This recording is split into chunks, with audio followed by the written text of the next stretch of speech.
Assalamualaikum and good evening. Proficiency in Mandarin language is among the strategic advantages that can open up more opportunities for Sarawak to compete and expand its markets in an increasingly competitive global economy. Sarawak Premier Datuk Patinggi Tan Sri Dr. Abang Abdul Rahman Zohari Tun Datuk Abang Openg said that besides the national language, which forms the country's identity, proficiency in English and Mandarin has now become a necessity in the global economy. He said Sarawak's export-oriented economy requires a workforce capable of communicating with trading partners, particularly China, which is among the main markets for commodities such as palm oil and liquefied natural gas (LNG). As one, you have to negotiate. You are a businessman. You must know the language so that there is a basis for you to converse and negotiate in terms of pricing. How much you sell, how much profit you need, how do you want to sell your product to China. If you go to China, you got Mandarin, then you solve half of the problem already. Otherwise, you need one interpreter. That interpreter may send different message for all you know. He said this when speaking at the University Nanyang Alumni Reunion Dinner at a leading hotel in Kuching on Saturday. Datuk Patinggi Abang Zohari added that Sarawak cannot rely on the domestic market, which has a population of only about 2.8 million, and must instead continue to expand into external markets through language proficiency and improved competitiveness.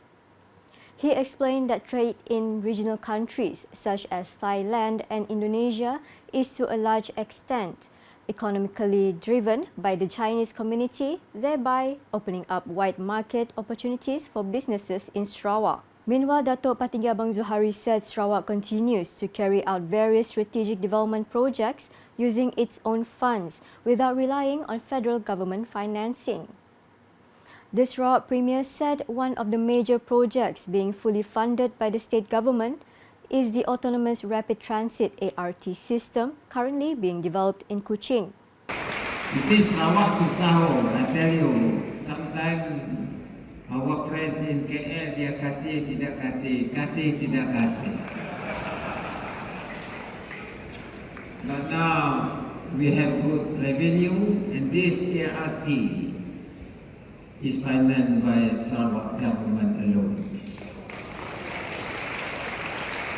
I really salute Penang. Penang pun mau buat ART or LRT, but Penang got money from KL. Kita tidak ada dari KL. He added that Sarawak's success in self-funding the project is the result of rising state revenue over the past few years. Sarawak is adopting a more selective approach in approving data center investments to ensure that the development of the state's digital industry delivers greater value. Datuk Patinggi Abang Zohari said this approach is being taken as data centers do not offer many job opportunities for the people. But I can share with you here, a lot of people want to set up data center in Sarawak because we have energy, but we are very selective. Because data center ini dia macam warehouse, global warehouse. What you do, you just take your data there. Job tidak banyak. He said the approach is being taken because the technology landscape is evolving rapidly and data centers are expected to undergo changes over the next 5 to 10 years, in line with the emergence of new technologies based on artificial intelligence AI grids. Datuk Patinggi Abang Zohari added that developments in semiconductor technology have also seen innovation in data storage methods, including the use of glass-based storage disks developed in Sarawak. The Ministry of Women, Family and Community Wellbeing (KPWKM) is finalizing several proposals for new initiatives to be considered in Budget 2027 to strengthen the empowerment agenda and assistance for target groups across the nation. Its Minister, Dato Sri Nancy Shukri, stated that the proposals were drafted based on feedback obtained through various engagement sessions, in addition to the results of the Ministry's internal discussions to identify the current needs of the community. Kita ada sesi macam ini, kita dapatkan juga daripada mereka. Namun begitu, kita tidak dapat hanya menunggu daripada orang luar. Tadi kami berbincang sesama sendiri apa lagi yang diperlukan, terutama sekali melibatkan masyarakat. Dan dalam hal ini, kalau untuk wanita, apa yang boleh kita lakukan untuk mereka. Dan secara tidak rasmi memang kami sudah ada dan hanya perlu dibentangkan kepada pihak Kementerian Keuangan. She said this when met by the media after officiating the Sarawak State Level Kasih Ibu Tunggal Kasih Nita Program 2026 at the Grand Continental Hotel Kuching on Sunday. Commenting on the possibility of new incentives for single mothers, Dato Sri Nancy explained that the initiatives currently being drafted do not focus solely on that group, but instead encompass a more comprehensive target group. She stated that the ministry will continue to cooperate with the state government to identify individuals who truly require financial assistance so that the distribution of aid can be executed in a more targeted manner and benefit eligible groups. The Sarawak government is urged to increase allocations to the Sarawak Arts Council, MSS, and local cultural clubs to strengthen efforts to uphold the state's heritage arts and culture. Sarawak Deputy Minister in the Premier's Department, Corporate Affairs, Information and UKAS, Dato Abdullah Saidul, said that the increase in allocations should also be accompanied by the offering of more lucrative prizes in the future as a token of appreciation for the participation and commitment of the youth in the field of arts and culture.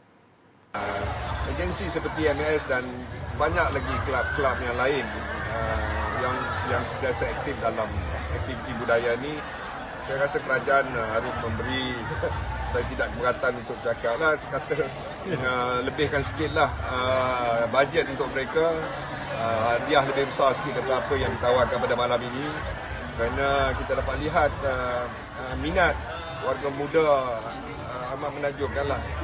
He said this when met at the 36th Cebu Divisional Level Original Malay Dance and Song Festival at the Baitul Mal Hall, Cebu Islamic Complex in Cebu on Saturday. Dato Abdullah stated that empowering arts and culture is part of a balanced development agenda, even as Sarawak continues to record rapid progress in physical and digital development. According to him, the development of a region is not measured solely by the construction of roads, bridges or modern infrastructure, but also involves the preservation of the community's identity, heritage and culture. Recipients of the Sarawak Women Head of Household Assistance, KIRWAS, and women entrepreneurs in the Betong Division are urged not to rely solely on the assistance received, but to instead seize the opportunity to gain knowledge and enhance their skills through the Sarawak Women at Work program. Sarawak Deputy Minister for Women, Children and Community Wellbeing, Dato Muhammad Razi Sitam, said that the program aligned with the Post-COVID-19 Development Strategy 2030, PCDS 2030 aspirations under the social services sector is designed to empower women's participation in employment and entrepreneurship. He said the goal is to upgrade the skills of women entrepreneurs in marketing and product aspects through business process improvements and the application of technology. He said this when speaking at the closing ceremony of the Betong Division Sarawak Women at Work program at Dataran Medan in Betong on Sunday.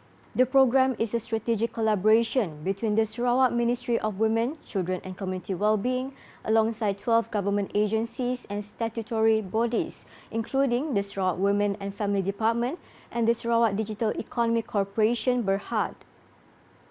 And that's the English edition with me, Didi Nursyafiqah. More news can be found in our official portal, ukas.sarawak.gov.my, and social media platforms including Facebook and YouTube. We round up tonight's UKAS Bulletin with snippets from the University Nanyang Alumni Reunion Dinner at the leading hotel in Kuching on Saturday. #Saran for Maksi Rakyat. Have a good night.